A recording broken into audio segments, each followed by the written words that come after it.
Have you ever wondered how ancient communities managed to live in harmony with nature for thousands of years? Let's travel back in time to traditional China and explore their incredible wisdom in using forests sustainably. This isn't just history. It's a treasure trove of lessons we can use today. For centuries, many traditional Chinese communities saw forests not just as a source of wood, but as a living, breathing part of their world. This relationship was built on a deep respect for nature, often rooted in philosophies like Taoism, which emphasizes balance and harmony between humans and the environment. They understood that the health of the forest was directly linked to the well-being of their village. So, what did they do that was so smart? One key practice was selective logging. Instead of clear-cutting huge areas, they would carefully choose which trees to harvest.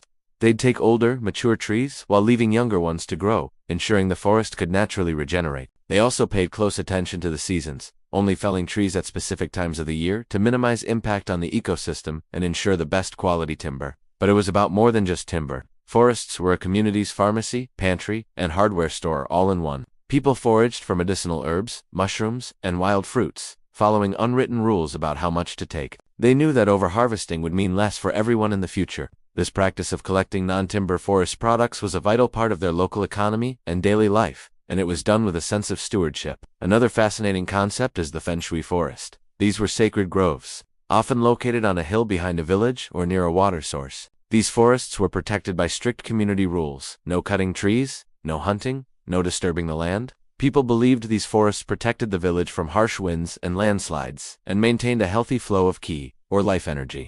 From a scientific perspective, these Feng Shui forests were brilliant. They preserved biodiversity, prevented soil erosion, and protected vital water sources for the entire community. It was a perfect blend of spiritual belief and practical ecology. Many communities also developed sophisticated agroforestry systems. They would integrate trees with agricultural crops, a practice we're rediscovering today. For example, they might plant tea bushes under a canopy of taller trees. This mimicked a natural forest structure, creating a more resilient and productive system. The trees provided shade, improved soil fertility by dropping their leaves, and helped retain moisture, reducing the need for irrigation. These traditional practices weren't just random habits. They were a complex system of knowledge passed down through generations. This knowledge was often woven into local customs, festivals, and folklore, ensuring that everyone in the community understood their role in protecting their shared environment. They were true masters of living within their means, using resources wisely so that the forest could continue to provide for their children and their children's children.